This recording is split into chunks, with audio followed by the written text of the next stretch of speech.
Back.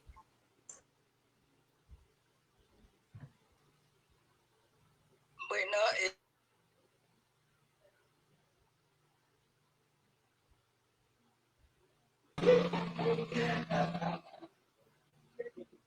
Adelante, comenzamos. Muy buenas noches. ¿qué tal?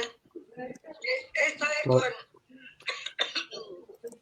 ¿Qué video. tal? Muy buenas noches. Bienvenidos a Tertulias Fladenianas. En nuestra edición, el día de hoy tenemos a la doctora Carmen Méndez. Para presentarla está el licenciado Fernando Archila. ¿Qué tal? Muy buenas noches. Bienvenidos a Tertulias Fladenianas. Muy bien, muchas gracias. Buenas noches a todos los que nos acompañan ahora con esta tertulia número 2, tertulia flademiana. Hoy tenemos un par de sorpresas muy agradables.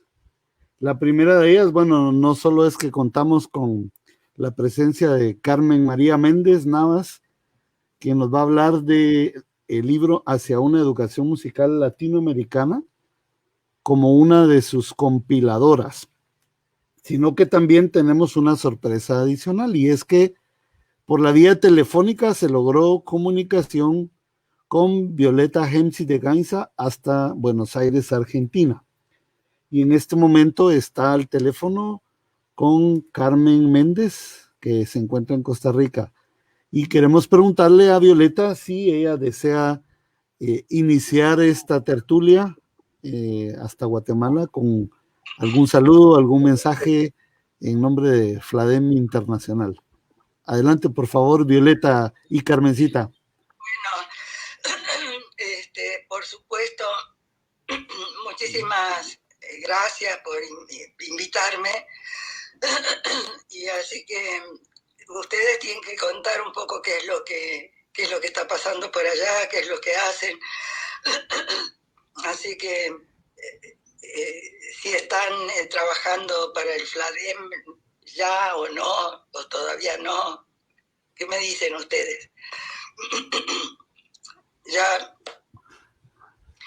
Estamos ahorita empezando la transmisión, pero queremos escuchar su mensaje, y después de su mensaje iniciaríamos con lo planeado. Bueno, pero para eso hay que ser un experto en mensajes. mucho.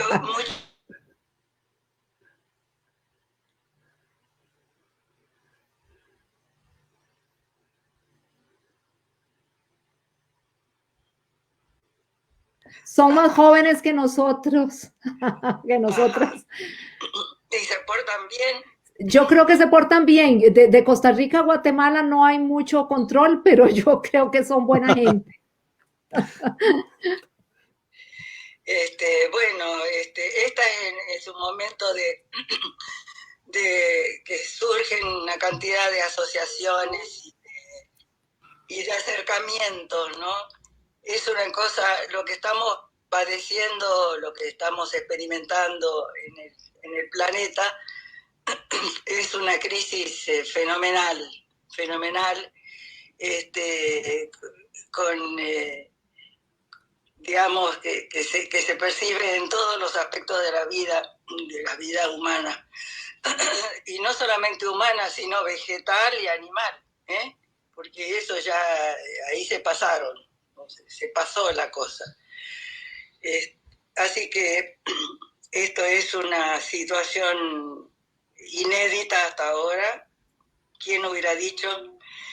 Que lleva a la gente a pensar o a ver incluso los aspectos positivos, pero va a ser muy difícil ver aspectos positivos y negativos. Espero que ustedes sean buenos lectores y que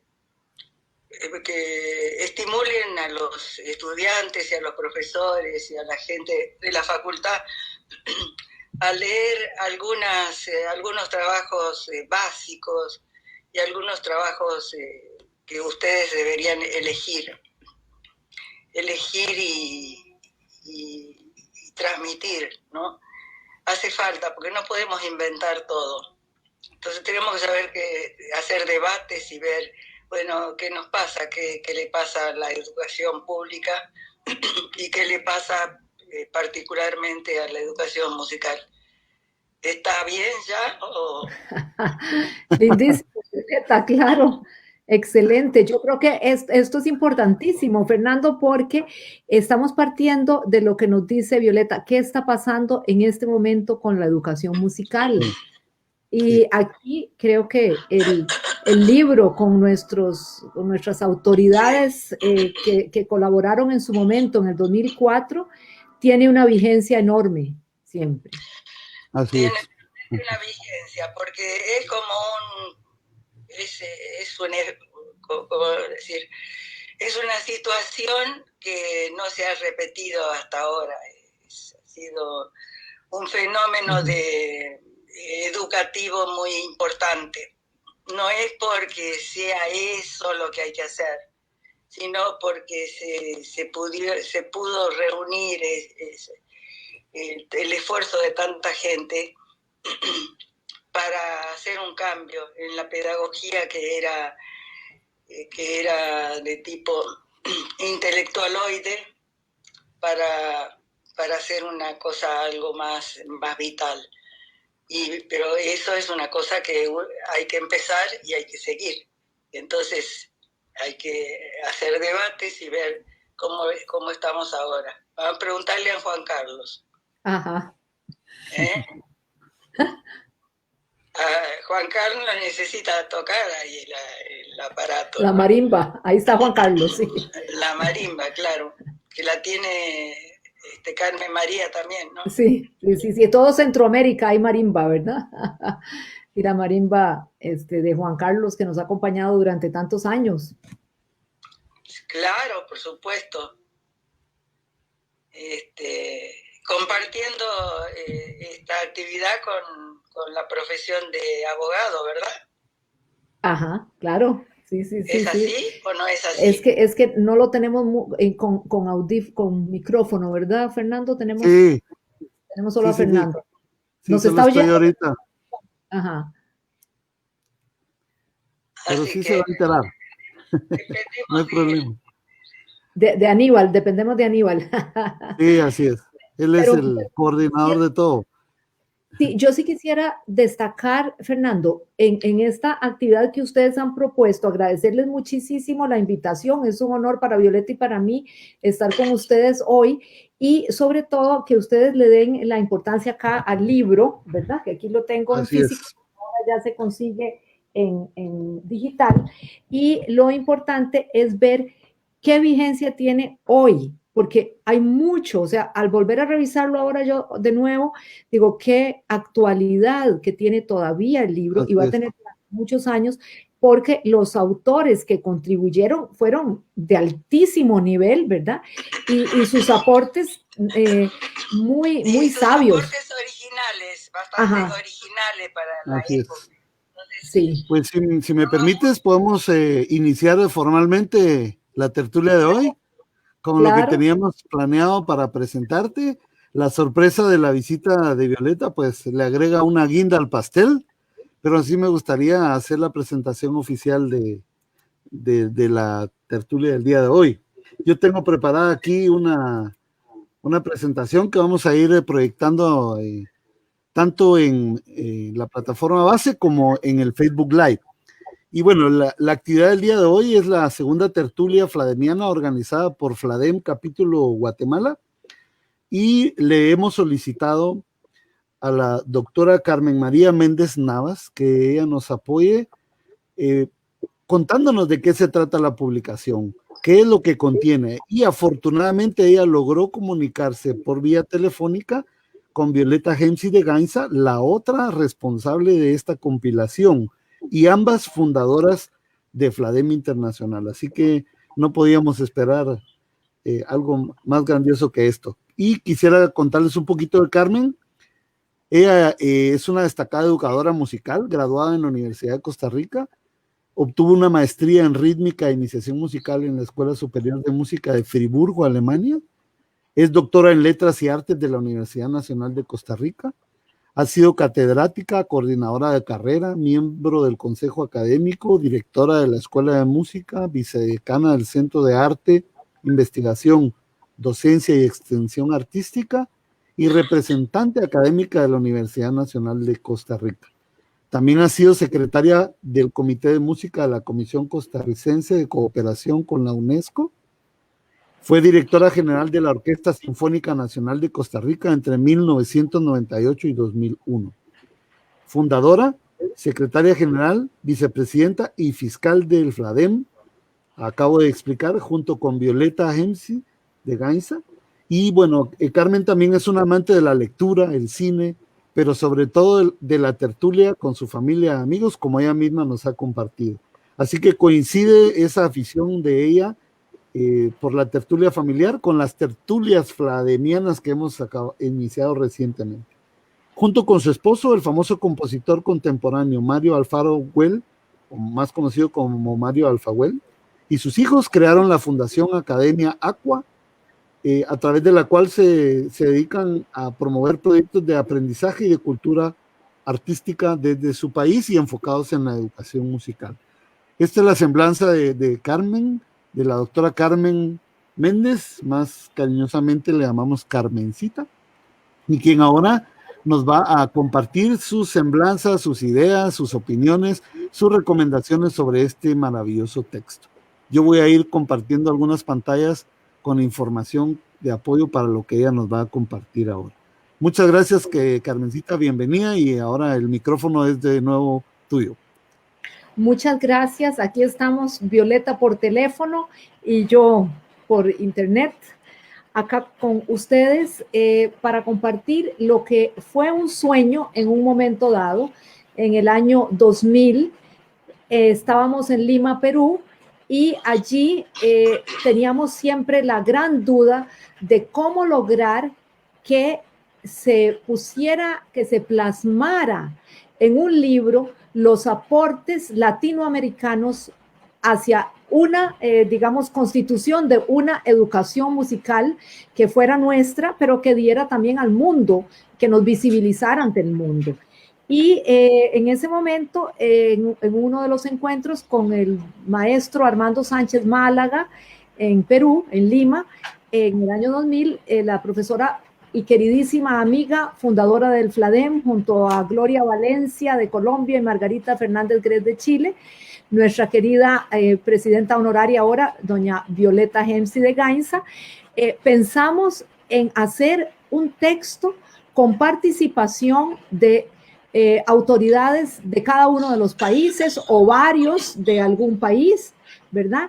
Y que pudieran de alguna manera contribuir, presentar, compartir los hallazgos, porque nuestra duda siempre había sido, ¿existe o no existe una educación musical latinoamericana? Y si existe, ¿dónde se encuentra? ¿Dónde se ubica? ¿Cómo se identifica? ¿Cuáles son sus características? Etcétera. Entonces, empezamos a contactar en ese momento a queridos amigos que sabíamos que eran autoridades distintas en la educación musical, comenzando por el primer miembro honorario que tuvo FLADEM, que era el canadiense, el maestro Murray Schafer, Raymond Murray Schafer, un gran compositor, un visionario, una persona de gran, digamos, destacadísimo, también conocedor, digamos, muy profundo de lo que es la educación musical, que aportaba una visión totalmente distinta y además aportando todo lo que era la ecología acústica. Entonces, con Murray, quien había sido el que nos recomendó hacer el FLADEM. Cuando él vino a Costa Rica en el año 93, por ahí, que vino varias veces, 92, 93, 93, 94 y 95. En el 93, él me dijo, pero ¿cómo es posible ustedes que hablan todos el mismo idioma no tengan una asociación, un grupo, una comunicación más cercana? Yo acabo de estar con Violeta Hemsi de Gainza en Argentina, con Marisa Fonterrada en Brasil, conozco a muchas personas de por allá que estarían contentísimos de saber, de interactuar con ustedes, de dialogar con ustedes. Entonces, a partir de ese momento y que se fundó el FLADEM en el año de 1995, Murray Schafer siempre estuvo muy cerca, y en el año 2002, en México, en el DF, en ese encuentro que tuvimos, en ese seminario latinoamericano de educación musical, como los que hacemos anualmente, Schafer hizo una conferencia que decía, existe o hay mucha música en el mundo, y toda una perspectiva como la de él, iconoclasta, novedosa, revolucionaria, además simpática. Entonces, ese es uno de los textos que incluimos. Violeta le hizo la traducción. Yo hice la traducción oral cuando él conversó, pero Violeta hizo una excelente traducción escrita y aparece acá, y es un texto inédito, porque salió por primera vez acá, no es de otros libros que él había hecho muchas publicaciones. Luego, entonces, también estaba ahí en ese momento la notable etnomusicóloga argentina Isabel Aretz, quien compartió sus fantásticas experiencias cuando ella hacía con grabadora, recopilaba todo y durante muchos años por toda Latinoamérica. Y entonces a ella se le pidió también, porque ella era una persona muy comprometida con la educación musical. Violeta y yo habíamos tenido oportunidad en el año de 1996 de escucharla en la conferencia de apertura en Ámsterdam, en Holanda, y en la ISME, y ahí pudimos estar con ella, compartir muchísimo y ver la importancia de tener todos los aportes musicales, culturales, filosóficos, las cosmovisiones, los instrumentos, todos los grandes aportes de los pueblos originarios a la educación musical contemporánea, de los pueblos originarios latinoamericanos. Entonces, de eso se trata el texto de Isabel Aretz. No sé, Fernando, si querés ir pasando las diapositivas, que creo que por ahí vienen las fotografías, para que las personas que no conocieron, que nos están escuchando y no los conocieron a ellos personalmente, puedan tener una idea. Bueno, Schafer vive, está en Canadá, y doña Isabel Aretz ya nos dejó, ya partió, pero es una persona que está siempre presente, porque ella hizo, como les digo, un trabajo pionero, extraordinario. Se iba hasta con Heitor Villalobos por todas las selvas del Brasil, con una, digamos, una grabadora pesadísima, a veces en lugares muy, muy alejados, ¿verdad?, de las ciudades, y logró recopilar una enorme cantidad de valiosísimos testimonios, canciones, instrumentos, como les decía. Fue todo una pionera, ¿verdad? Y ella dice, en búsqueda de nuestras raíces musicales y su aplicación docente, incursión a la música prehispánica de Argentina. Ese es uno de los artículos que vienen acá. Y ella nos dice, dice, sabemos que no es fácil cambiar los programas oficiales, pero si no lo intentamos de una vez enérgicamente, seguiremos siendo un país satélite de Europa y del mercado musical que también a nosotros nos maneja. No es otra cosa que la llamada globalización. Eso es una de las cosas que ella nos dice. Y dice, los pueblos, según Eliseo Tello, dice algo interesantísimo, dice, los pueblos que no cuidan de lo suyo son pueblos aptos para la esclavitud. Aquí vemos una fotografía del año de 1997, esta está en Costa Rica, y pueden ver aquí a varios de los autores, después los vamos a ver a cada uno independiente, separado. Tenemos primero al maestro Armando Sánchez Málaga, director de orquesta y director del Centro de Estudios Latinoamericanos Musicales de la Universidad Pontificia Universidad Católica del Perú. Tenemos luego a la maestra Gloria Valencia Mendoza, de Colombia, también autora de uno de los artículos. Tenemos al doctor Gerardo Mesa Sandoval de Costa Rica, autor de otro artículo. Y tenemos a la maestra Cecilia Cabezas Cayano, quien fue la primera tesorera del FLADEM y murió poco después de esta fotografía. Muy, muy joven y también con grandes aportes. Luego tenemos a la doctora Nuria Zúñiga, quien ha sido asesora legal del FLADEM durante muchos años, y también Nuria hizo un artículo para el libro.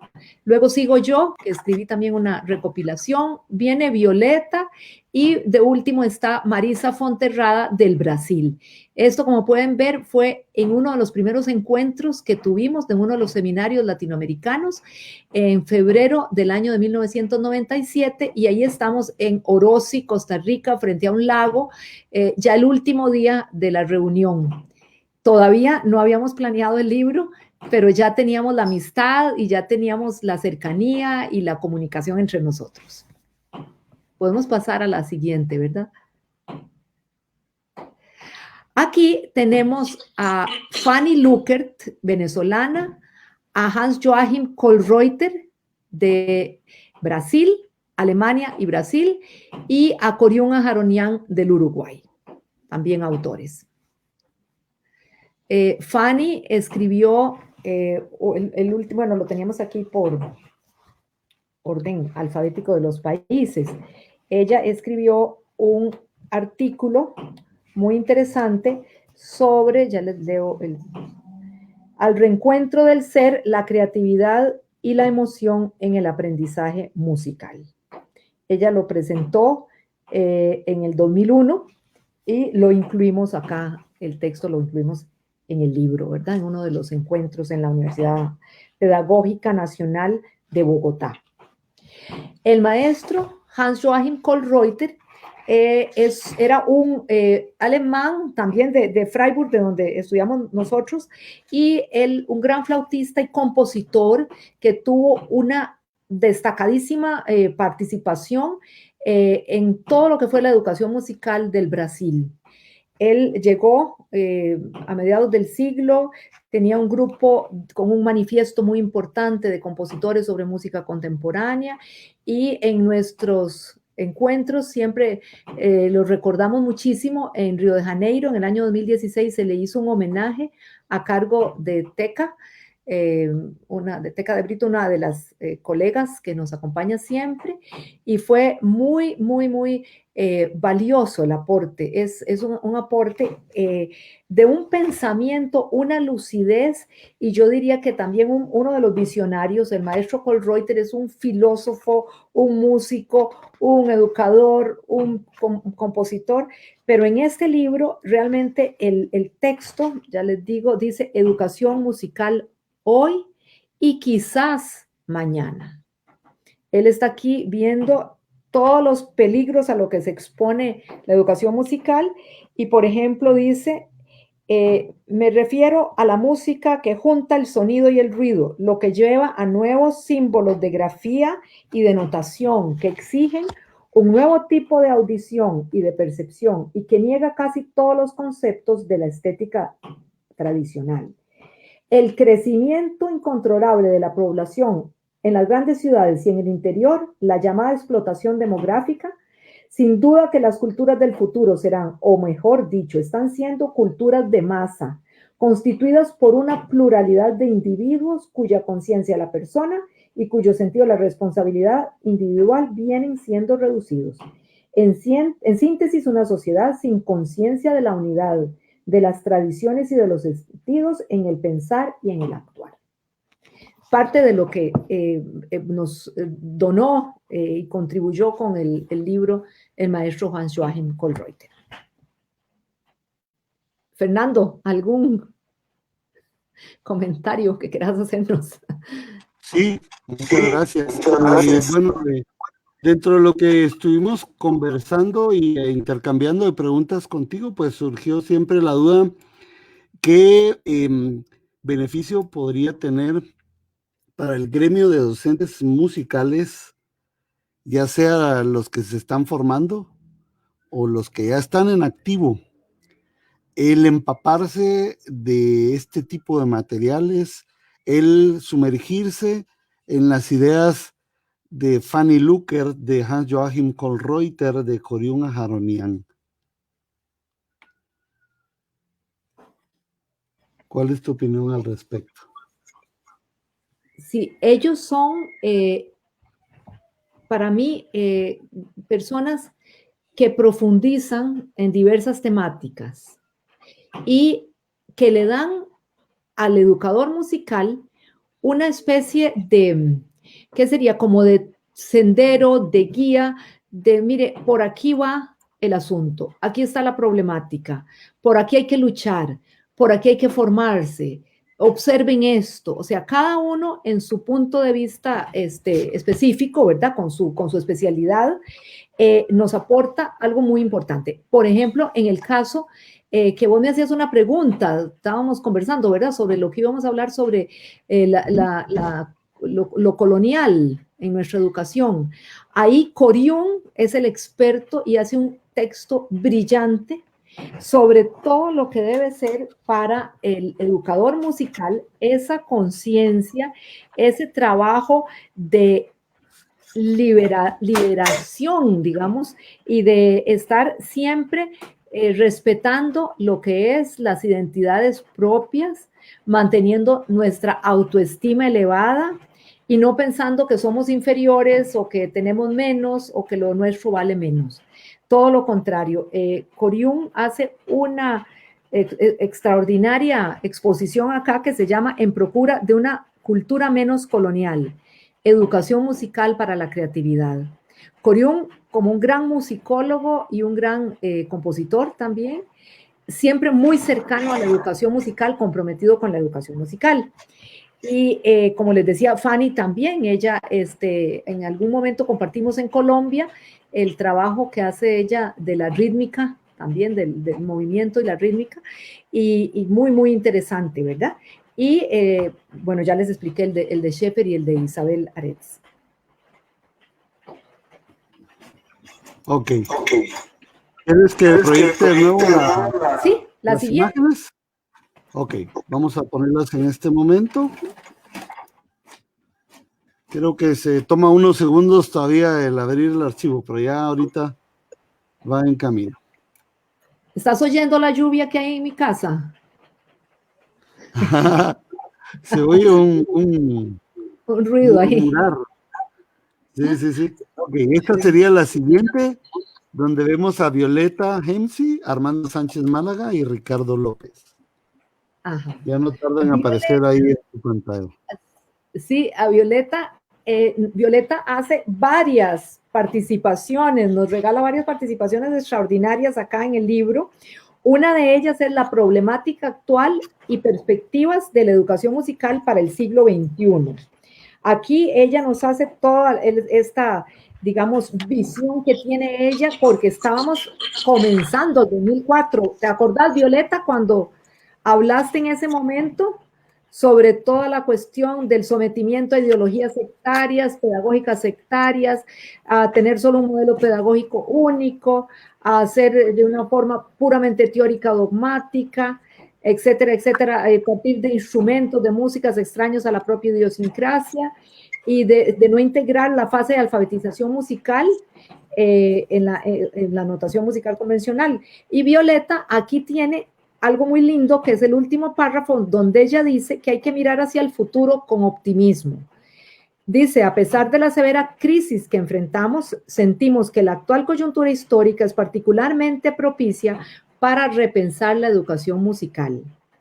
No es cuestión de borrar de manera ingenua las diferencias, sino de encontrar formas de acercamiento que permitan el restablecimiento de la dinámica de los procesos pedagógicos.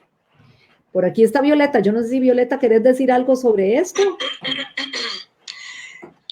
Lo que podría... es muy interesante revisar ese libro y ver a quienes estábamos presentando el Estado, no solamente el latinoamericano de la educación, Ajá. de la educación musical. Estábamos presentando algo que incluía a todos los países de Europa. Ajá. Así que fuimos herederos de Orff y de unos cuantos. Ajá, ajá. De Suzuki, que en Chile estaba también el grupo tratando de... no había una conciencia así, decir somos revolucionarios y estamos buscando en los fundamentos, sino surgió naturalmente eso. Y eran gente interesante, entonces hoy no nos tenemos que aferrar de estos de estos precursores, sino tenemos que buscar quiénes son y por qué no estamos más orientados. Estamos viviendo una época en que hay muchísimas cosas que se superponen, y hay muchas formas de actuar que impiden desarrollar la musicalización, en fin, de desarrollarse a través de la música. La época que tenemos en la actualidad no es solamente difícil desde el punto de vista financiero, económico, sino es desde todo punto de vista. Claro. Así que esperemos, yo me despido porque se me está acabando la pila. Gracias por la comunicación y yo creo que no tienen que esperar que uno les pida a los estudiantes que les pida que lean tal cosa, que tienen que reunirse para elegir material, para discutir el material y no solamente escuchar a los que fuimos de otra generación y seguimos luchando para que no se nos escapen las cosas de las manos. Muchas gracias. Un abrazo, Violeta, hasta Buenos Aires. Muchas gracias por acompañarnos. Gracias a Lisa. Gracias, Violeta. Un privilegio tenerla aquí en Guatemala. Muchas gracias. Chao, chao. Chao, muchas gracias. Adiós. Hasta luego. Un abrazo. Chao.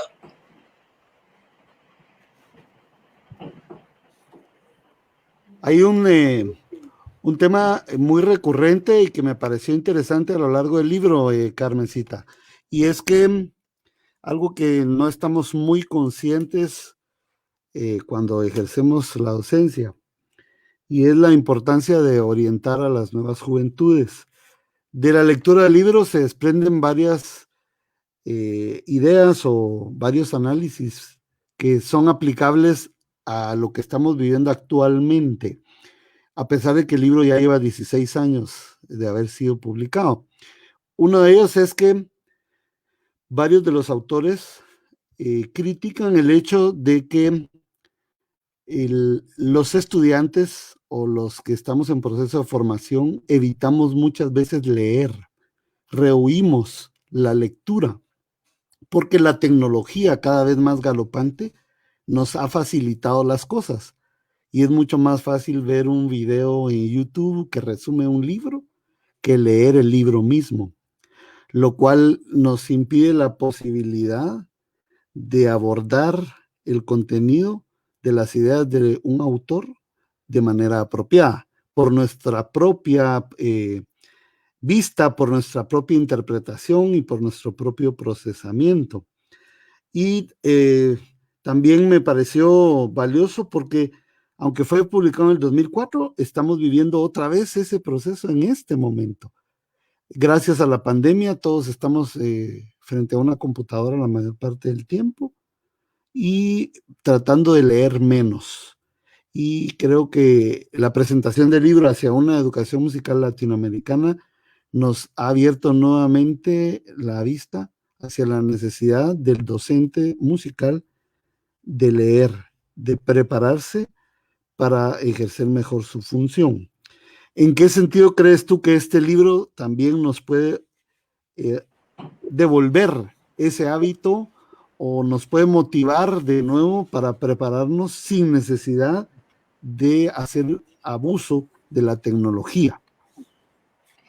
Sí, bueno, el libro se repartió, hubo 1000 ejemplares que se repartió por toda América Latina, como comentábamos el otro día en una de las presentaciones del libro digital. Cuando se hizo en físico, gracias al apoyo de la Comisión Costarricense de Cooperación con la UNESCO y al FLADEM, el libro se repartió en los distintos seminarios que habían en los distintos países. Los costarricenses siempre llevábamos en alguna de nuestras maletas unos 20 ejemplares por acá, y así hasta que ya les digo que ahora quedarán unos 6, si acaso, acá en Costa Rica, ya son los últimos, ¿verdad? Debe estar en las bibliotecas y ahí se puede obtener, pero ya las nuevas generaciones, como no se hizo o no se ha hecho una segunda edición, preferimos hacerlo digitalmente para que esté al alcance de todos. Entonces, la lectura tendría que ser sí en pantalla para los que no lo tienen en físico, pero sí es muy importante llegar al final. Es que a veces en la internet uno tiene una especie de como de rapidez, que quiere ver tanto de avidez y ve mucho y no lee nada. Pasa de una cosa a la otra, y es como muy superficial. Y yo creo que este libro vale la pena leerlo completo, profundizar de principio a fin, porque siento que es un libro, como les decía, con muchas temáticas, ¿verdad? Ahí había una diapositiva, Fernando, donde decía las tres, que creo que era Sí, la sí, sí. primera. Ahora la vamos Sí. a ver. Contenido temático. Aquí está en pantalla. Vamos a pedirle a nuestro coordinador tecnológico que lo ponga a la vista. Ahí está. Ahí lo estamos viendo. Dice, la primera parte o el primer grupo, que en realidad están mezclados porque están escritos de acuerdo a los países, al orden alfabético de países, pero el primero dice pensamiento y educación musical. Aquí es reflexión, aquí es filosofía, aquí es pues todo lo que es profundización en la parte ideológica. Luego tenemos una segunda parte que es la historia de la educación musical. Muy interesante porque aquí vienen varios artículos sobre la historia, lo que ocurrió, cómo se evolucionó, cómo se desarrolló y a cargo de quién y de qué manera y con qué enfoques la educación musical en los distintos países o en algunos de los países. Y luego la tercera parte son las experiencias, entrevistas y testimonios. Ahí, lástima que ya se nos fue Violeta, pero ella hace una muy interesante entrevista a Betty McBean, que es una guatemalteca norteamericana, quien en el año de 1999 nos recibió y fue realmente cuando hubo un seminario latinoamericano allá. Y aquí está, digamos, esta entrevista. Luego la colega Lilian Mesa también hace una semblanza sobre la maestra Cecilia Cabezas, que les comenté que ya había fallecido para entonces. Entonces, es muy interesante, y ella también hace, Lilian, sobre la doctora María Luisa Muñoz en el Jardín del Recuerdo, otra pionera de la educación musical latinoamericana de Puerto Rico, y bueno, así se juntan también experiencias didácticas como la de Mariana Mayol, la de Lili Romero, que son muy interesantes porque son obtenidas de la práctica, digamos, de la práctica pedagógico-musical. Gracias, Carmencita. Y volviendo un poco también a la temática netamente pedagógica, me pareció también a mí muy interesante cuando, por ejemplo, Hans-Joachim Kohlreuter dice una frase más o menos así: el arte debe hacerse vida y la vida debe hacerse arte. Y por otro lado, Coriún Ajaronian critica la función que muchas veces la musicología le ha impuesto al movimiento pedagógico musical mundial, al obligarnos a considerar la música importante, la música valiosa, a la que corresponde a un periodo fijo de la historia. Estas dos ideas, tanto la de Kohlreuter, que dice que el arte debe hacerse vida y la vida debe hacerse arte, mezclado con esa crítica de Coriún al patrón de música occidental, europeo centrista, me hace meditar sobre la siguiente pregunta que te voy a hacer. Uh-huh. Si las ideas de ellos dos son verdaderas, son importantes para nosotros, podríamos decir que existe una pedagogía musical latinoamericana y diferente a esa que tradicionalmente se nos ha impuesto, ¿o qué pensarías? Sí, yo pienso que claro, creo que lo que ha pasado es que no se ha visibilizado hasta ahora con el FLADEM, desde hace unos 25 años para acá, ¿verdad? Hemos tratado de que esté presente, de que esté viva esa educación musical y que parte también de toda la riqueza que tiene América Latina, que ha sido aportada por la confluencia, por ese encuentro entre las culturas originarias y lo occidental y lo africano también, ¿verdad? Lo europeo, lo africano, lo indígena. Toda esta confluencia es valiosísima y hay mucho que nos puede enseñar y tener no solamente para la educación musical, sino en general para la educación y para la cultura de nuestros pueblos, ¿verdad? Entonces, lo que ellos dicen es muy, sí, la vida se hace arte y el arte se hace, el arte se hace vida y la vida se hace arte, ¿verdad? Dice él, dice, es muy interesante, ¿verdad? Aquí en el contexto, dice, en la sociedad moderna, el arte como arte funcional envuelve al ser humano y deja su marca en la vida cotidiana. No se trata de ninguna manera de una actitud indiferente respecto a su existencia o no. Ella siempre será un factor necesario y decisivo, una parte integrante de la civilización. Y esto es lo más importante porque el educador musical debe estar muy claro en que esto es fundamental y por eso se debe defender la educación musical como un derecho humano inalienable. No es posible que se quite del currículum escolar, que no se le dé oportunidad a los niños y a los jóvenes de disfrutar de una educación musical de calidad o de todo, de una educación musical, porque muchas veces la quieren eliminar, ¿verdad? Y aquí él dice muy claro, dice, se trata de sacar al joven de su indiferencia, sacudir sus códigos estéticos y proponer un nuevo modo de escuchar y apreciar. Exactamente ahí donde dice eso, ¿verdad? Excelente. También creo que es muy valioso en el texto a nivel general, de punta a punta en el libro, una revalorización que se hace de la música popular. La música popular, por supuesto, desde la óptica de Latinoamérica.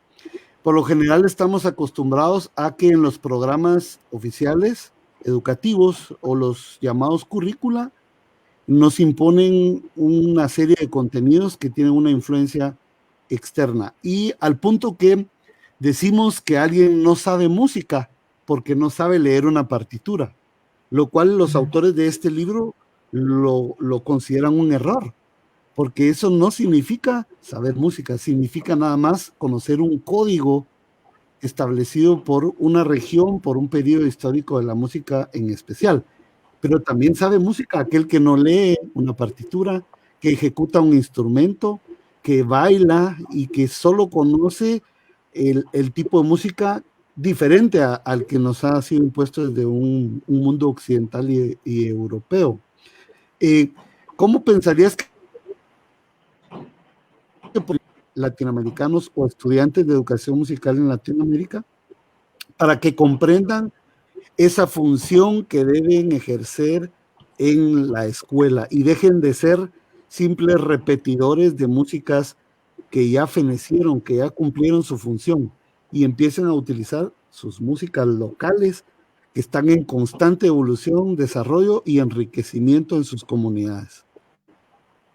Claro, imagínate que es muy importante que el educador musical, los jóvenes que ahorita se están preparando y los que ya están ejerciendo, puedan entender la pedagogía como ese derecho que tenían los griegos antiguos, en donde a la par de la gimnasia, la música era fundamental la música, pero no solamente la música debe ser, digamos, como la educación musical debe considerarse como algo técnico, como algo mecánico. Claro, hay que aprender el alfabeto como aprendemos a leer y podemos leer El Quijote, pero ¿por qué no leer García Márquez también? ¿Por qué no leer Asturias?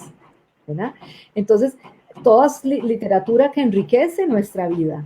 De igual manera, la música tampoco es tan difícil aprender a leer música, pero eso no significa que el que no lee música no es músico, no hace música, porque tenemos cualquier cantidad de improvisadores fabulosos, ¿verdad? Que han aportado muchísimo y con un oído extraordinario, con facilidades técnicas extraordinarias. Entonces, realmente es, como decís vos, la escritura de una época y de un estilo, digamos, que no es que lo vamos a excluir, pero eso no significa que se vaya a excluir lo otro, sino que tenemos que tener esa amplitud, esa apertura de poder manejar como educadores musicales los distintos recursos que lleven a que la clase de educación musical sea una clase de tal belleza, de tal gusto, de tal felicidad para los alumnos, ¿verdad? Que de procesos tan agradables, al mismo tiempo de interesantes, desafiantes, creativos, etcétera, que nos puedan a ellos, que puedan a ellos darles ese derecho, ¿verdad? De tener la educación musical. Excelente. No sé si hay algún otro artículo que quieras abordar así a nivel general. No hemos pasado aún todas las imágenes de los autores. Si querés, en este momento, por ejemplo, sí, en este momento estábamos terminando la pantalla donde aparece Armando Sánchez y Ricardo López. ¿Quieres que pasemos a la siguiente? Nada más para contarles, bueno, Armando ya les conté quién era, ¿verdad? Del Perú. Ricardo López es también doctor en educación musical de Puerto Rico y él nos hace aquí un recorrido por lo que fue la educación musical, el cómo inició en Puerto Rico y demás. Y Ricardo está con nosotros por lo general actualmente en todas las actividades. Mandamos un saludo. Excelente. Muy bien, ahora tenemos aquí la siguiente. Luz María Ostés Soto. Sí, Luz María nos hace un excelente recuento de lo que es el Instituto Interamericano de Educación Musical, el INTEM de Chile, que fungió durante muchos años y ahí se formaron cantidades de, por ejemplo, el guatemalteco, el maestro Alvarado, ¿verdad? Don Manuel Alvarado y muchos otros latinoamericanos en el Instituto Interamericano de Educación Musical de la OEA y de la Universidad de Chile. Ella nos hace un artículo completísimo de lo que fue el trabajo del INTEM durante varias décadas. Luego tenemos a Marisa Fonterrada del Brasil, miembro honorario de la institución. Marisa nos aporta una interesante historia de la educación musical del Brasil y también lo que va a ser para el futuro. Marisa es una experta que ha trabajado con Murray Schafer en ecología acústica. Ella está activa, muy activa y siempre nos ofrece visiones muy novedosas con, digamos, los aportes también de esos pueblos originarios del Brasil a la música. Muy interesante su trabajo. Luego, nuestra querida Lilian Mesa de Rocha, de Nicaragua. Lilian tiene 3 participaciones acá. Tiene, como les decía, la semblanza a Cecilia Cabezas, nuestra colega y amiga, gran amiga. Luego de la maestra María Luisa Muñoz. Luego tiene un artículo sobre la educación musical en Nicaragua. Y por último, Violeta le hace una entrevista a Lilian para que explique mejor el panorama, para que lo complete, para que desde el punto de vista de la entrevista que le hace Violeta, que es muy, muy grato, porque se ve el punto de vista de Lilian por un lado y lo que Violeta le hace como entrevista, ¿verdad? Pasamos. Muy bien, muy bien. Vamos a lo siguiente. Gerardo Mesa. Aquí está Gerardo Mesa, Nuria Zúñiga y Lilia Romero. Gerardo nos hace un escrito como una especie de reporte, un informe muy interesante sobre un conversatorio que tenemos en Costa Rica que dice, ya les digo, se llama Conversatorio en el Conservatorio. Y se hizo con varias personas, con doña Berenice Aglietti, que era una maestra, con el maestro Walter Field, el gran violinista y profesor nuestro, persona muy, muy apreciada por nosotros, muy querida, y don Álvaro Murillo, director de coros, y en ese momento nos dieron a las nuevas generaciones y a nuestros alumnos una imagen, porque nosotros no conocíamos cómo habían trabajado ellos en la época anterior. Luego, Nuria Zúñiga nos hace la educación musical en Costa Rica, nacionalidad y globalización. Y Lili Romero, muy interesante el de Nuria, también el de Lili Romero del Perú, dice, cuando aprender música es un festejo, el festejo es una danza, ¿verdad? Popular, tradicional del Perú, y ella nos pone los, digamos, las experiencias didácticas que ha hecho con estos. Si querés, continuamos. Aquí vamos. Ajá. Ethel Batres, Aquí tenemos César a Ethel Torres, Batres, Florencia. César Torti y Florencia Pierret. Ethel nos acaba de mandar un saludo y nos acaba de hacer un comentario ahí muy interesante. Ajá, don Manuel Alvarado, ajá. Don Alfonso Alvarado estuvo en el INTEM y don Manuel Alvarado en Manchester. Muchas gracias, Ethel, por la aclaración. Y también hay otro comentario que ella estaba de acuerdo con un postulado que estábamos diciendo. Dice totalmente de acuerdo con la conferencista del postulado del FLADEM, la educación musical es un derecho humano y debe estar presente a lo largo de todo el proceso educativo y de su vida. Claro, ¿verdad? Ethel fue una de las que escribió esos principios en México, ¿verdad? En esa oportunidad, en el 2002, conocimos al maestro César Tort. Bueno, Ethel hace un artículo sobre la educación musical en el camino a la interculturalidad, con la riqueza que tienen ustedes en Guatemala, ¿verdad? De tantos grupos, valiosísimo el artículo, muy novedoso en ese momento y todavía muy, muy valioso. Luego, en esa oportunidad, en el 2002, cuando se escribieron esos principios del FLADEM, el maestro César Tort, compositor, educador musical, todo un líder, digamos, nos hace aquí un recuento de lo que fue su trabajo en 17 estados de México, porque él tiene toda una metodología, todos unos aportes construidos con base en las tradiciones folclóricas mexicanas para los niños. Extraordinario el trabajo del maestro Tort. Fundó junto con su familia, su esposa y sus hijos el Instituto Artene y desde allí formó muchas generaciones de educadores musicales. Tuvimos la grata pues experiencia de conocerlo personalmente, seguimos en contacto con ellos y fue un aporte muy, muy valioso. Luego, Florencia Pierret, ella fue una de las directoras del instituto, creo que primero fue estudiante y luego fue directora del Instituto Interamericano de Educación Musical del INTEM. Florencia, clavecinista y una gran maestra, ¿verdad? Ella habla la educación musical, ella es de República Dominicana, luego se fue a vivir, estuvo en Chile un tiempo y luego se fue a Colombia. Dice, la educación musical, un acto de amor. Un texto muy inspirador. Luego viene Gloria Valencia, que les había comentado que nos hace un interesantísimo artículo sobre la historia, la evolución de la educación musical en Colombia. Luego Mariana Mayol, que según entiendo es de origen argentino, pero vive en México y hace muy, muy interesante el artículo con ejemplos de juegos. Yo ahí les tengo un video, no sé si va a ser posible ponerlo, después tal vez al final lo vemos, que es una rima, porque ella pone ejemplos lindísimos para trabajar con niños.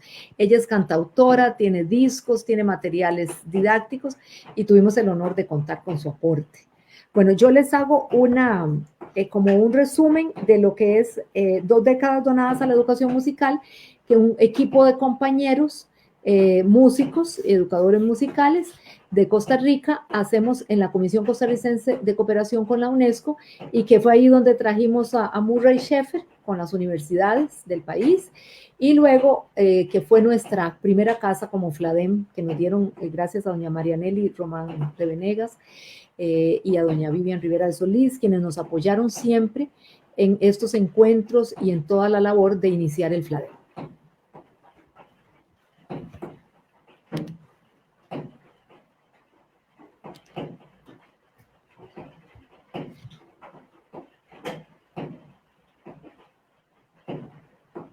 Podemos seguir, Fernando, con el siguiente. Bueno, ahí está Murray, ven, aquí apareció Murray, y ahí está Isabel Aretz, Murray en el Canadá, haciendo todo el trabajo con las mitologías esquimales, sus obras interesantísimas, ¿verdad? Y todo lo de la ecología acústica. Y luego está la maestra Isabel Aretz, cuando viajaba, recopilando, grabando, anotando las producciones, digamos, de los distintos grupos que vivían fuera, digamos, en el campo, en las ciudades de todos los países latinoamericanos. Hizo un recorrido extraordinario ella.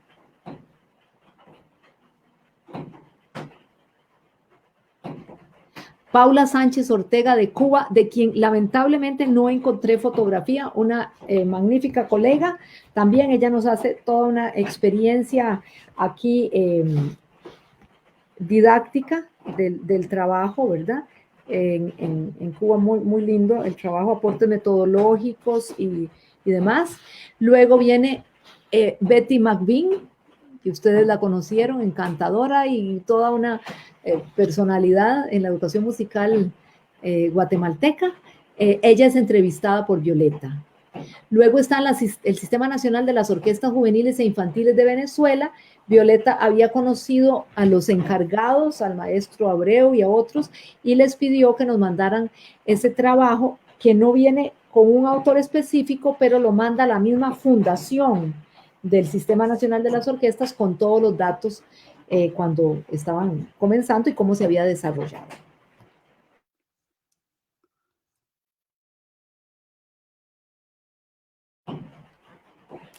Muy bien, con eso hemos terminado el recorrido por los países y autores del libro.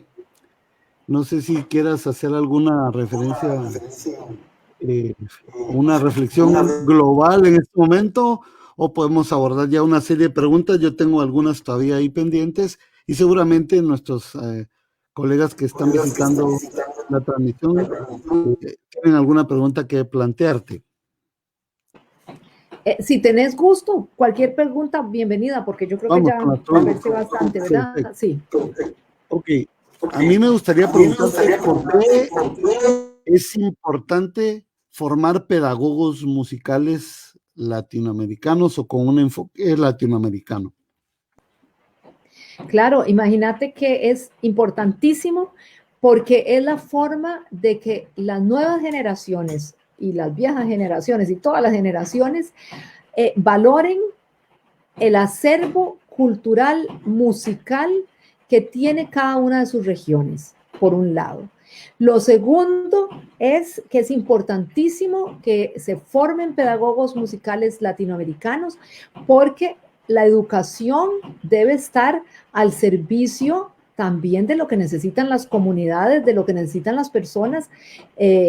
Como dice Paulo Freire, nosotros como educadores no venimos a imponer, no venimos a decir, abrirle la cabeza al estudiante y ponerle unas cosas que a mí me parece que son buenas, sino que hay que crear jóvenes, niños, adultos que sean autónomos, que sean críticos, que tengan una autoestima con su identidad regional, cultural, artística, y que puedan aprovechar todo lo que la música y el arte les puede dar para su calidad de vida. Entonces es importantísimo que tengan el enfoque en donde recojan.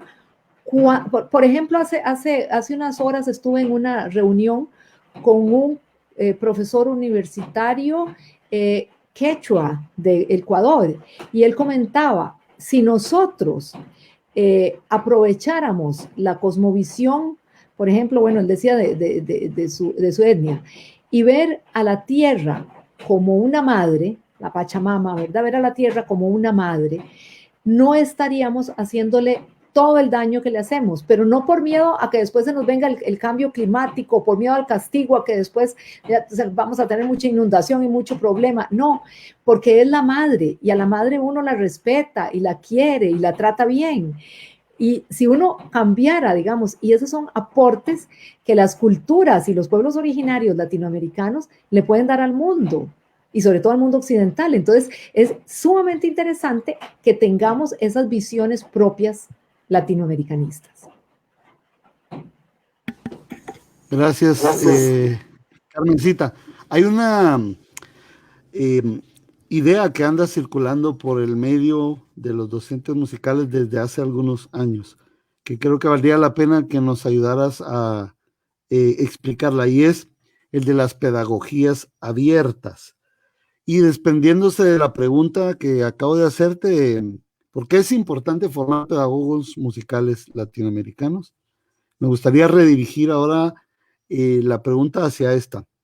¿Qué son las pedagogías abiertas y cómo podrían ser de utilidad para todos esos estudiantes y docentes musicales que tenemos en Guatemala, en Latinoamérica, y que podrían estar viéndonos o podrían vernos después a través de la tecnología y aprender sobre el tema?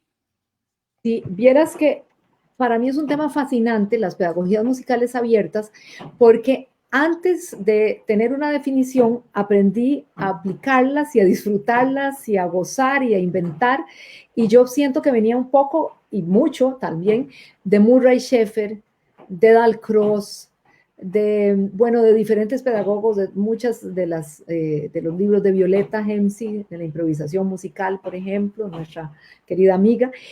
Yo hice una definición porque en nuestra fundación academia nos pidieron hacer un artículo para esta revista que se llama Eufonía, que es de española, de la editorial Grabó, y nos pidieron que habláramos algo de lo que nosotros hacemos. Y en la academia, que tiene 6 años, lo primero que yo dije es el momento y el espacio para hacer, digamos, real y concreta las pedagogías musicales abiertas. Y de hecho, ahora te voy a contar lo que logramos y que yo no me di cuenta que la estábamos haciendo hasta después, cuando hice este artículo.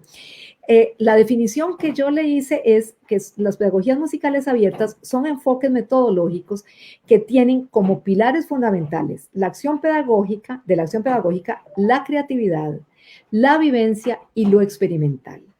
La libertad, la imaginación y la fantasía son elementos claves para desarrollar de manera personalizada estilos propios de trabajo en el aula. ¿Qué significa esto? Esto significa que yo voy a hacer mi propia forma de enseñar. Yo voy a hacer mi propio método. No significa que yo voy a seguir un método que comienza aquí en la A y termina en la Z. No, yo voy a ver qué necesitan mis alumnos. ¿Qué quiero hacer yo? Porque también yo tengo que estar muy contento con lo que enseño. No voy a enseñar algo simplemente porque el programa dice que esto. No, porque hay muchas opciones. Tal vez el programa dice que tengo que enseñar una música de no sé dónde y yo digo, bueno, pero hay muchas. Si no enseño esta, enseño otra. O cómo enfoco, por ejemplo, la lectura musical y hago yo mis propios ejercicios o hago una cosa ecléctica con apoyo de digamos, de distintos textos y demás.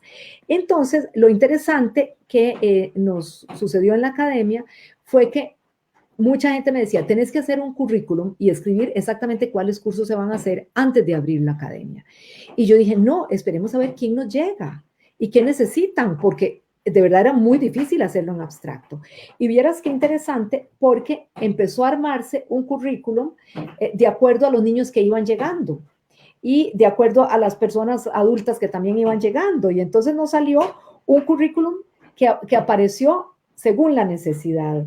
Y fue un currículo musical abierto y, por ejemplo, tenemos cursos de pequeños, grandes músicos que van con bebés desde 7, 8 meses de edad, otro que se llama el Jardín del Piano, que es para una introducción de 3 a 6 años, luego hay un instrumento exploratorio, un instrumento experimental, tenemos una serie de cursos que se pueden ir logrando de acuerdo a la edad y que eso para mí es haber hecho un currículum abierto en otra academia, en otra escuela, en un colegio, en la universidad. Tenemos esa libertad de plantearnos, que es como dice Schafer, lo que se necesita. No hay una única forma de ver las cosas. Violeta también lo decía, no es un único enfoque, no, esas son las pedagogías. Y las pedagogías abiertas te da oportunidad, por ejemplo, de trabajar de una manera creativa con niños del espectro autista, por ejemplo. No es imponerles, tienen que llegar a cantar esto, tienen que leer esto, tienen que... No, vamos a ver qué podemos hacer con esa, digamos, riqueza que tiene el espectro, ¿verdad? Que hay muchas características. Entonces también, por ejemplo, talleres y de pronto con adultos preguntar qué desea hacer usted, ¿verdad? ¿Qué quiere hacer usted? Entonces es muy interesante porque respondemos a una necesidad y dialogamos con el estudiante o con los padres y además observamos y podemos ir acomodando, ¿verdad? En el camino del proceso.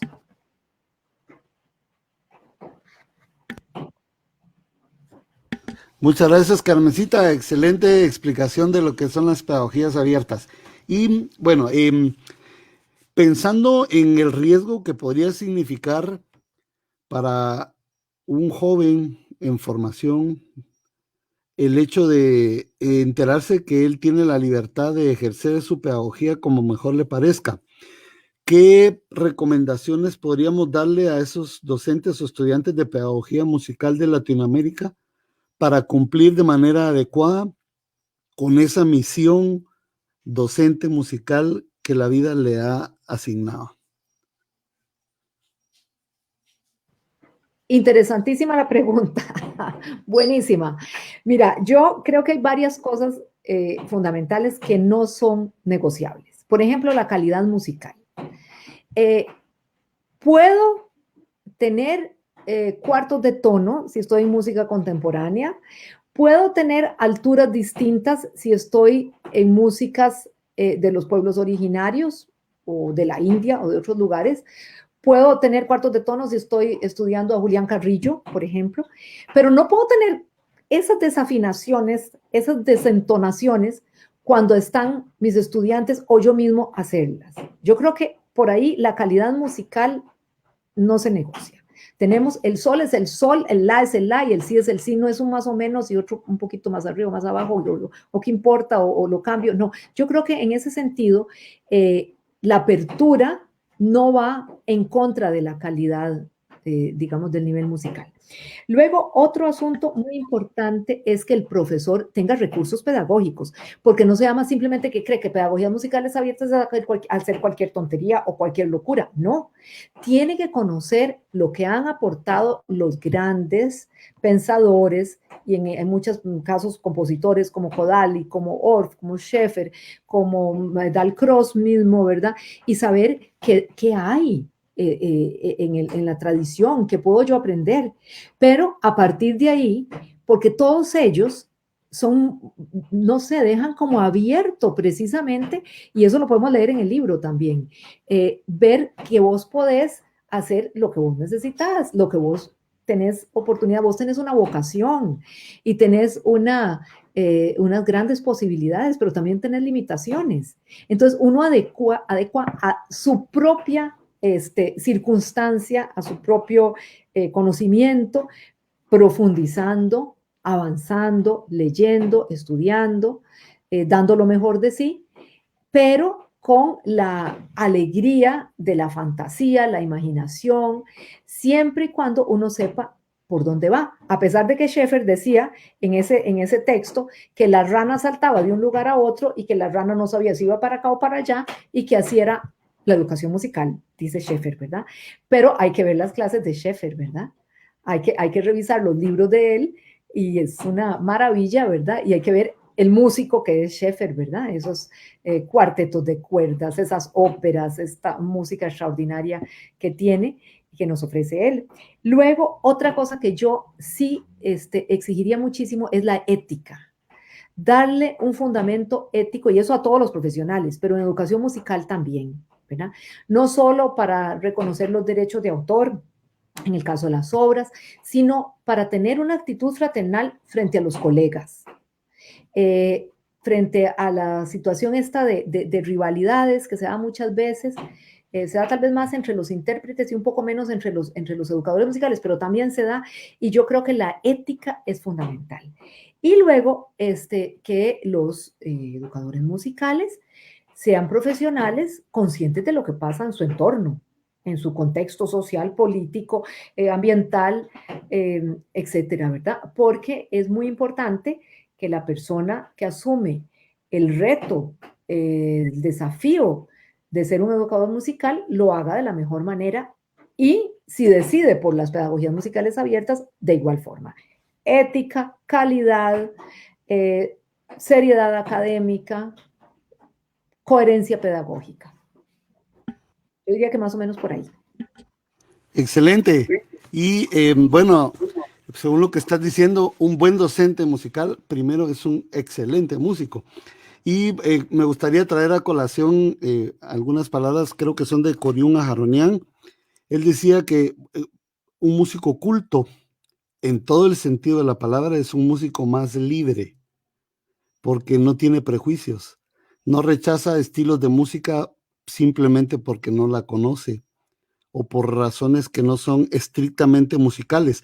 Un músico culto compone lo que le da la gana, decía él, asume riesgos mayores porque sabe a qué se está metiendo, carece de envidias y tiene una fuerza natural o sobrenatural, decía Coriún, que lo hace ser mucho más original. Así que creo que yo invitaría, partiendo de tus palabras y esa excelente explicación que acabas de compartirnos, invitaría a los docentes y estudiantes de docencia musical a fortalecerse en esa área musical primero y luego en el área pedagógica.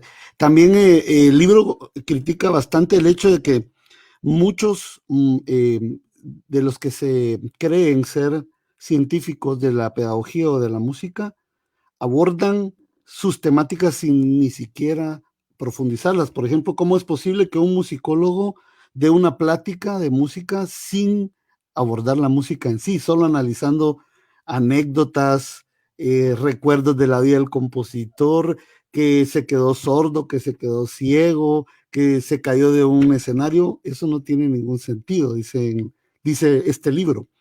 Lo que tiene sentido es, si vas a enseñar música, empieza con música y termina con música. Tu clase debe ser el hecho musical de punta a punta y no una teoría acompañada por un detallito u otro detallito musical por ahí, solo como mero acompañamiento o amenizando la clase de música, ¿verdad? Y tengo una última pregunta. Perdón que estemos abusando de tu conocimiento, y de tu experiencia. Quería agregar una cosa, Sí, Fernando. Claro. Ustedes tienen a una persona, digamos, extraordinaria, que es el maestro Joaquín Orellana y su obra, ¿verdad? De quien yo hice mis estudios y profundicé en los trabajos de él, que es precisamente la persona que tiene una autenticidad, donde decía Corión que el músico tiene que hacer lo que quiera. Orellana ha sido una persona que se ha basado en todo, digamos, la tradición de sus pueblos, ¿verdad? De los pueblos de Guatemala, y también ha hecho los útiles sonoros, y ahora que estábamos escuchando, que ustedes pusieron hace poquito, la Sinfonía desde el Tercer Mundo, ¿verdad? Que se estrenó en Grecia, lo hicieron ustedes, y que habíamos pensado hacerlo acá en Costa Rica este año y que no se pudo por la pandemia, y que esperamos se pueda hacer próximamente. Ahí uno puede ver los aportes reales de un compositor, y en este caso, bueno, ustedes tienen a este maestro, ¿verdad? Sí. Totalmente de acuerdo. Incomprendido como la mayoría de genios o los que son adelantados a su tiempo, ¿verdad? Pero conversar con el maestro Orellana es una aventura intelectual que no tiene comparación. Cualquiera disfrutaría de eso. Él es culto y no deja de tener ese humor propio de un genio. Así que puedes platicar con él, bromear y hablar de cosas profundas y triviales al mismo tiempo en una sola conversación. Es increíble. Y mi última pregunta es la siguiente. ¿La educación musical debe ser curricular o debe ser extracurricular? ¿Qué piensas al respecto? Yo pienso que tiene que ser de las dos. Tiene que ser curricular para que toda la población, todos los ciudadanos tengan derecho a una educación musical. Y extracurricular para aquellos, en el caso de los niños o de los jóvenes, si ellos toman la decisión, quieran formarse específicamente en el aprendizaje de un instrumento, ser un guitarrista, ser un pianista, aunque no llegue a ser profesional, pero quiera profundizar, manejar un instrumento, algo que no se puede hacer con suficiente profundidad en la institución educativa, en el sistema educativo, ¿verdad? Normal, de escuela primaria, secundaria, preescolar, porque no hay el tiempo suficiente ni los profesores especializados en esos instrumentos, pero tiene que ser ambas. Y definitivamente, o sea, no hay discusión, definitivamente debe ser curricular, y todos los países deben tener educación musical para todos. Hace poco vi otra película muy interesante donde iban en un velero, el capitán y el médico del barco. Ahí esas películas que ahora vemos en tiempos de pandemia. Y de lo más interesante, que además de que era un velero en la época de Napoleón, iba frente a las costas del Brasil y por las Galápagos y todo esto, ¿verdad? Interesantísimo. Cuando ya estaban descansados, el capitán sacaba el violín, el médico sacaba el cello y tocaban dúos. en alta mar.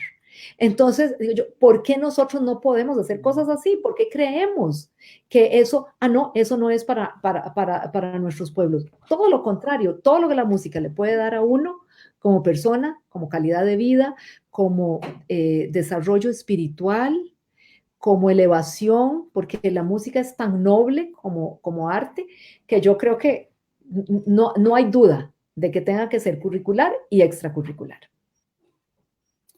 Excelente visión y punto de vista aclaratorio para todos, creo yo. Bueno, Carmencita, queremos agradecer ese valioso aporte que has traído a nuestra nación, a nuestra gente, y gracias a la tecnología, a todo el que lo desea alrededor del mundo ver este video y aprender. Creo que la invitación final sería a todos los maestros de música y estudiantes de las diferentes carreras de música a leer el libro. Y ya no hay pretexto, ni siquiera lo tienen que comprar.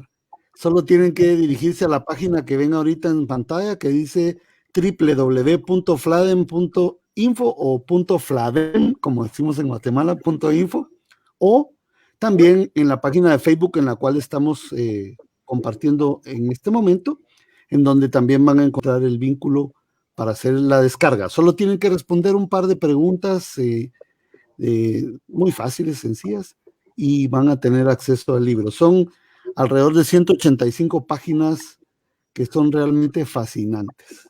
Así que los invito a todos a poder disfrutar eso que la doctora Carmen María Méndez Navas nos ha compartido hoy a lo largo de esta hora y media de tertulia, y también invitarlos dentro de 2 semanas a nuestra siguiente tertulia, la tercera. Estamos trabajando ya con el siguiente invitado y nos gustaría invitar también a Carmencita, si en el futuro desea adherirse a esas tertulias. Bienvenida. Esta es una manera en la cual FLADEM Guatemala está intentando abordar las necesidades del gremio docente guatemalteco en una modalidad acorde a lo que estamos viviendo, ¿verdad? La tecnología, reunirnos un viernes en la tarde, podemos tener a la par de la computadora un cafecito, una galletita y platicar de manera informal, sin mayor presión sobre estos temas que tanto nos hacen falta y nos enriquecen. Y bueno, eso sería. Gracias por el esfuerzo. Un abrazo enorme hasta Costa Rica y esperamos vernos pronto, ya sea por redes o en un nuevo seminario internacional o en un congreso nacional, pero estamos ansiosos por compartir de nuevo lo que hemos disfrutado durante tantos años de ser docentes musicales. Así que gracias, Carmencita. Muchísimas no sé si quieres gracias. darnos un mensaje ahí final. Sí. Bueno, un gran abrazo a todos los queridísimos amigos, hermanos guatemaltecos, que estén muy bien y que esta situación de pandemia en medio del dolor nos haya unido más y nos dé ánimo para ser cada día mejores profesores de música. Muchas gracias, ha sido realmente un honor. Y también muchas gracias a Violeta que pudimos contactarla por teléfono. Un gran abrazo. Eso fue una suerte, gracias. Y bueno, aquí tras bambalinas o atrás del telón virtual tenemos a la Junta Directiva de FLADEM Guatemala también, algunos apoyando en el manejo tecnológico como Aníbal Zapata, y a otros pues encargados de otras funciones, entre ellos Juan Carlos Pérez, nuestro asesor legal ad eternum, y un conocedor del fenómeno de la educación musical de Guatemala de pe a pa. Así que gracias a todos ellos, Aleida Piñón, Diego García, Miguel Anavisca también está por ahí, y otros colegas que están impartiendo clases en línea en este momento y que no pudieron acompañarnos. Un saludo para Ethel Bates, que está ahí presente también compartiendo y dándonos ánimo y mensajes a través de redes sociales. Nos vemos en 2 semanas y una feliz noche y un buen fin de semana para todos. Muchas gracias. Gracias, hasta luego.